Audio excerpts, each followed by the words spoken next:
Billy Schenck. Hello. Hello. I grew up with your paintings, and I've been watching your artwork since the 80s, since I was a small kid. Thank you for meeting with me. It's an honor, a pleasure to meet you. Well, thank you. You too. They call you the granddaddy of Western pop art. Yeah, actually, I do lectures at different museum venues all over the country that are associated with museum retrospectives because of that status that I have now. But there were actually 4 or 5 of us in the beginning, in the late 60s up to about 1970. We were the antithesis to the cowboy artists of America, the CCA, which was a much more traditional, and still is, more traditional approach, to Western subject matter, to the Western genre. And I consider us the granddaddies of pop. All contemporary art, if you follow the DNA or the ancestry, it all comes back. I actually ran into Luis Jiminez's work when I came out of art school in December 1969. I moved to New York 1 week later. My idea, as any of us at that time, if you were going to take your career seriously, there was really only one option for doors to open for you or for gallery representation. That was New York. I mean, it was just like, I'm going to go to New York and see if I can't play for the New York Yankees.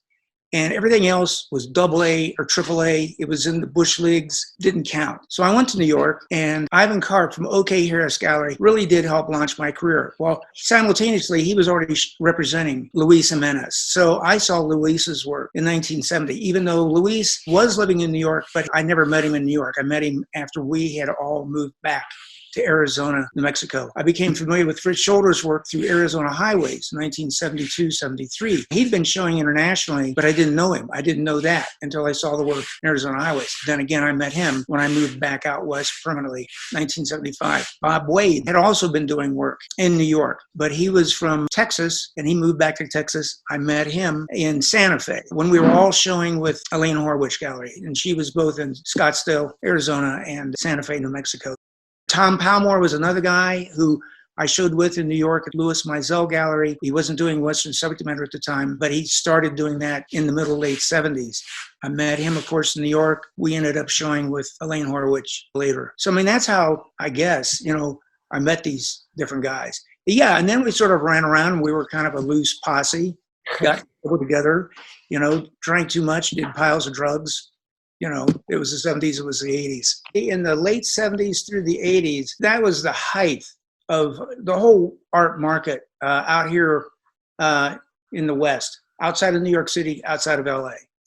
And it was actually a much more wide open, crazy era that you could produce any wacky idea that you had as a Western artist. And you were going to get reception. You were going to get the stuff shown. It was potentially going to get sold. I think the market is much, much more conservative here in the last 20 years than it was then. That being said, I still have my niche where I can get away with doing what I call my caption paintings, my halftone dot paintings, as well as my more romantic Navajo subject matter, the cowgirls with guns. So I still have viability with those subject matters. I think the future of contemporary Western art is Tracy Stuckey. I think what he's doing is absolutely phenomenal. It's a very photorealistic looking thing, but the subject matter is just completely bizarro. And he's got a great imagination. I mean, what he comes up with is just completely unexpected. The rest of what I'll call contemporary genre is just pretty much more conservative, even if it is contemporary. In 2009, I got several commissions from a collector of mine in Antibes, France, and I came back to doing my cowboy and Indian and cowgirl work. I mean, there's such a revival for pop in general, not just Western art, but I mean, there's major pop work being done in China as well as, the street art, Banksy, all kinds of other individuals like that. So there's kind of a new focus on it. Well, in the process of all that, like the whole market had come back to me since the longevity of my career was finally at this point. I started being included and thought of in museum retrospectives, like, wow, here's the guy who started Western pop art. And the fact that I have a 40 and 50 year career of that, it was easy to put together the retrospectives because we had the work. Everything that I've been in print or whatever about, we keep in an archive. We've got boxes and boxes. Logistically, They didn't have to run around to all these different collectors like most retrospectives have to do to gather the work. We had it. We had good examples of everything. So that made it easy for museums to consider doing a retrospective with me. So then it got to be, would you do a lecture as well? Because I got all this history. I was really lucky and I got really spoiled. I went to New York when I was 21 and I got representation. Well, Ivan Karp from OK Harris didn't want to represent me because he thought my work was a little too close to my mentor, John Clem Clark. So he set me up with one of his collectors who was opening a gallery literally across the street from himself in Soho. And that was Warren Benedict Gallery. And he gave me my first solo show when I was 23, but the show was going to be a year later. I had to produce enough of a body of work to do the show. So it opened when I was 24 and that show sold out before it opened. And I was totally shocked. It was just crazy. I mean, this is like the way they make, write the script for a Hollywood movie. I couldn't believe I was that lucky. And then I got another show with him. And then, there are galleries coming into Soho from Europe and they would come through the different lofts and we'd just be on the phone. Well, such and such is here from Saint-Tropez and they're buying paintings. And one person would tell another and another. And these guys were just buying up paintings. There'd be a Parisian dealer. They buy stuff. And then I got a solo show in Brussels, I think when I was 26. That show sold out. And then I did my last solo show in New York with Lou Meisel in 1975. But by then, my career was beginning to fade. And Lou said, here's what we'll do. I'll give you the show, but I've got to gross $11,500 for any show that I do to break even. Do you want to do this or not? And I said, yeah, let's roll the dice. I will. Well, we made $7,800 and my career was, collapsing in New York. So I left and moved back out west permanently at that point. So I rolled the dice and I lost. But I really appreciated the fact that Lou was so upfront and direct instead of, being wishy-washy and around the corner. I just never met other dealers like him. He was unique. He still is. So yeah, then I moved out west. I hooked up with Elaine Horwitch and boom, started getting shows. And mostly I've not solicited galleries for representation. When you finally get a resume at some point, you've got some success, they're coming to you. So you get to pick and choose who you want to do business with. But I've always taken as many opportunities as I can to get my work in front of people. I think that's the only way you're going to be able to have a real career, being able to sell work. You were running with the Andy Warhol entourage. That was back in the early or mid 60s. I started art school in Columbus, Ohio, 1965 in the fall. And up to that point in history, I was just 18 years old. I'd never been in a gallery. I'd never been in a museum. I did get accepted to this Columbus College of Art and Design. So the very first show that I saw, and this was September 1965, I walk into the museum and there's Andy Warhol's Campbell soup cans. And so being a clean slate, I had no idea what was fine art. And if Campbell soup cans on these canvases was fine art, I said, okay, this is what it is. Then later I was in New York in February 1966, and I ran into a guy over in the West Village, and we had driven to New York. I had no money, no gasoline money, no nothing. So I had to find some work somehow to find some money so I could get back to Ohio. And he said, I can get you a gig with Andy Warhol. I said, you got to be kidding me. So we drove over to the Lower East Side, St. Mark's Place, and met Andy.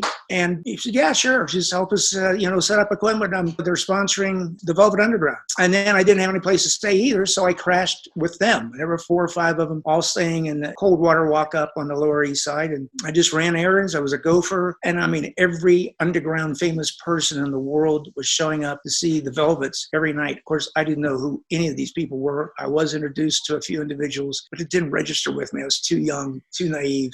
But I was right at the heart of the entire vortex of the underground at that time. Then I came back to Ohio. Andy did come to my second solo show in New York. However, it was on a Saturday and I was not there. It was not during the open. The gallery director said, oh, Andy came by. So that was my connection to Andy. In my mind, I pictured you in the factory, like working on his screen prints. No, I was never at the factory. I was working with the Velvets only. And of course, as the years have gone by, and I've been doing, serigraphs myself, I've got God knows how many books on Andy. And it's unbelievable how sophisticated the processes those guys used in such primitive circumstances, to make these silk screens. When you deconstruct all that stuff and you try to figure it out for yourself to be able to do your own screens, you have a much, much better appreciation for what Andy did. See, this is one of the great things. I mean, there was a lot of things that I thought were great about Andy. One was nobody in the fine art world considered silk screening as a fine art medium. That was always for commercial work of one kind or another. Andy is the one who single-handedly turned it into a fine art medium. Did you self-teach yourself that technique? When I was in art school, nobody taught it anywhere. You learned etching, you learned lithography, just other printing techniques. So Andy, having legitimized the process of silk screening, thought, well, let's do an edition of prints. And as luck would have it, there was a commercial silkscreen printer on the floor above me. So I went to them, and with them, I learned to cut the screens and do the different stencils. And God, I think we spent 5 or 6 weeks producing, I think it was a 17 color print, but we did it. So that's how, that was my first experience with silk screening. When I left New York and I came out to Arizona, there was a couple of guys who came from Oklahoma who had just moved to Tempe, Arizona, and they went around to the galleries soliciting artists and galleries to do silk screen printing with them. And I thought, how wonderful is this? These guys are actually focused. Their premier medium is silk screening. I hooked up with them. 1978, and I continued doing silkscreen prints with them ever since. It's fun to listen to your stories because you just kind of say yes to everything and explore. It's good to keep an open mind. I mean, if you're going to be a relevant artist and have a career as long as I have, it behooves you to pay attention to other artists who are coming up, different techniques, just to keep an open mind. I mean, you can experience or look at stuff and consider it, and okay, maybe it doesn't work for you, but at least check it out. Don't just dismiss things out of hand. I do look at oil paintings and wonder that constantly. I don't know how it's done. I do a drawing. Here, I'll show you, for example. This is how I start out. Can you see that? Yep. Okay. So I do a projected image. So I draw all this in and out. Then I start painting the first coats, and then they have to be second and third coated to get flat. Apparently, the flatness intrigues people to the point where they don't even understand how I do it. But I thought it was a fairly direct approach to making projected imagery. But they look at my stuff and they say, how do you do this? And I thought, wow, I really thought it was really simple. Maybe that's true for every artist. They're so intricately involved with their own process. It seems like a direct way to make whatever marks you do on a canvas until you get an outside person say, whoa, how'd you do that? So maybe it's a universal kind of response. I work with oil paint and liquid as my medium. And on these paintings on the wall behind me, a couple of the smaller ones, when I come through with the first coating, sometimes I get ridges, and we literally pick those off and sand down the painting again before we do the second coat, and if need be, before the third coat, until everything is flat, flat, flat, which is like commercial art. But by definition, that is what pop art is. It's a lot of commercial techniques, but put into a fine art environment. To put it on canvas, like Roy Lichtenstein, or like what Warhol has done. And those guys really intrigued me. When I first saw Lichtenstein's work, from the early 60s, single, as they call single cells from a comic book. And to see something like that blown up to a 60 by 70 inch canvas, and it's like a painting. And this was just the greatest for me. I'd love to own one. You do those dot images yourself. The process has to be a little different. It is. He uses these things called Ben-Day dots, and they were big screen. I mean, I guess. I don't know. I actually don't know altogether how he did that. I actually understand Warhol's halftone screen process better because I've done that myself. Now, I'm doing halftone dot paintings now, but what we do, again, with help, because I'm not computer literate, I'll take an image, like a color slide, and again, I'm not using digital imagery. I use slides and then convert it to a digital image on a computer, and then you can go through different layers until you get it to a black and white image, and you have this halftone dot pattern, and you can make them less contrasty, more contrasty. You're going to lose detail or gain detail by the size, the scale of the dots. And when I get it completely to where I think it's going to work on canvas, then we print it onto film, like an 8 by 11. Then I take that and put it under a overhead projector and then project that onto the canvas, then hand draw all those dots in, and then we proceed to hand paint all of that. So the end process does look like it was a silk screen on canvas, but there's a crispness that exists that actually a screened on painting can't get. I like the rawness of like Warhol's screened images, but it's not exactly what I'm after for my own work. For me, it's all hand painted. I see the other canvases, in Europe and in the US that have silk screen portions of the images, and I know they're screened. I just don't do that on canvas. You tried that technique. You were trying to spray paint them for a second. Well, yes. Again, I would draw in all that ink black line stuff. And because I was loosely associated with the first generation of photorealists, when I was in New York, that kind of school of thinking came up, 65, 66. I was fascinated with these guys who were airbrushing. I just thought, this is pretty cool stuff. I want to try this. So I would draw these things with ink and then use pache airbrushes and spray paint the whole thing. And I thought, well, all I've really achieved is just the soft edge, but everything's still flat colors. I didn't really do much blending at all. So I did that for less than a half a dozen paintings, right around 72, 73. Although I think to some degree, they were pretty successful. We ended up buying back one of those that I did in 1973. I hadn't seen it. So I had sold it in 1978. And we got it at auction just 2 years ago. And that was the first time I'd seen the painting. I don't know, for 45 years or something like that. So that was pretty cool to get that back.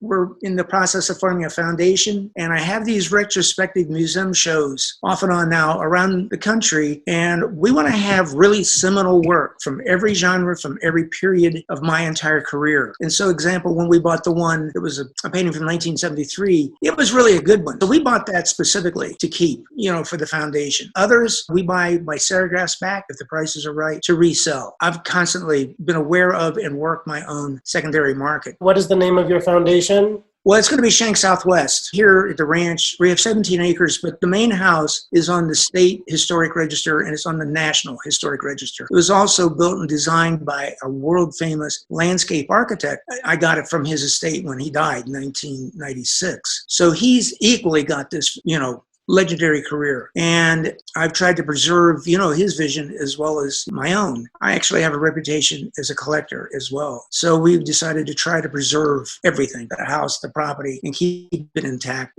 by creating the foundation. And we have grouped tours from all over the country come visit us at different times of the year, mostly in the summer, sometimes on occasion from Europe, and plus my own work will be here as well. Do you move outside of the Western art genre to collect? Well, I've had several different collections. I've been an impulsive collector since I was a kid, but I started buying paintings when I was 18. 5 weeks after I was in my first semester of art school, I bought a student who was 1 year older than me, who was painting the kind of subject matter I wanted to, and I thought he was better at it than me. So I bought a triptych, and I continued buying work from my peers. Then when I went to New York, I collected pop art on paper, limited edition prints. I also bought some of the photorealists or traded with them. And then I ended up, when I moved from New York, I ended up selling that collection. Then I started collecting the historic Western paintings in 1983. And over the years, with the recessions, depressions, whatever, divorces, God knows what, but I've had to raise money now and then. So some collections have gotten broken up and others have been able to stay intact. At this point, I don't have too much of contemporary work, although some of the work that I bought from my peers in New York, Ted Stam for one, he died in 1984. I understand his large paintings are worth $250,000 a piece. My roommate from Kansas City Art Institute is now a world-famous artist, Stanley Whitney. He's an abstract painter. And his work goes from $125,000 to $400,000 a painting. I have 5 of his students, but only figurative work that exists. Not that they're worth that much, but if he needs them when retrospectives come up for his career, I've got the only figurative work that exists. We collect Tony King. He's another friend of mine from New York. We just got 3 photographs yesterday from him. So it's a little bit eclectic what I collect. But the main focus of what I have now is the historic and contemporary Western art artists, who I consider my peers. Oh, you live out on a ranch. Yeah, we just barely got electricity here 4 years ago. Just kidding. I don't know if Jackson Hole is going to do the rodeo this year. Are you going to do your sorting competition? Well, we've been sorting. I have my own arena here, and we just sold our cows a week ago, but we have them to practice, do our ranch sorting, just with my neighbor, who also is a world-class level ranch sorter. I mean, he's top ranked. So there's just the 3 of us, Rebecca and myself. I mean, normally I would invite other people, but we just don't think it's safe right now to do that. Now we're not doing anything because the cattle are gone, and I'm just waiting to see when our show circuit opens up again. I'm just waiting to hear what anybody's going to do for schedule. How long have you been doing these sorting competitions? The last year I was in Jackson Hole, 1996. Some rancher friends of mine at the north end of the valley introduced us to this sport. I had originally been, a bareback and saddle bronc rider in the late 70s. I was terrible at it. I got thrown off of everything I was riding. But rodeo got in my blood, and so I would help the producers, through the years, since that was my social life, was to come down to Jackson on Wednesday and Friday nights to be at the rodeo to help out, blah, blah. And it was just frustrating for me when I finally quit doing the bronc riding because I knew I was not going to be a roper. It just didn't interest me. There was a big gap until they invented, it was then team penning / then ranch sorting. And so that day in 1996, these folks that were friends of mine that had a ranch invited everybody they knew in the county that had horses to come over, and they'd show us how the sport worked. And then they said, well, let's break up into teams and we'll have a jackpot. So we made 27 teams, and I came in second with my team. With, oh man, I am back in the arena. I am back rodeoing, and